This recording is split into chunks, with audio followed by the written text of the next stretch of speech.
Hey everyone, Fryga here with Tide Property Management, and in today's vocab series surrounding investments, we have after repair value, or ARV.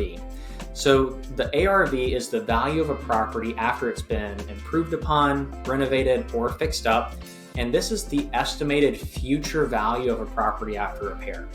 So you can determine ARV by utilizing comparables in the area, by looking at homes of similar size, structure, condition, age, etc.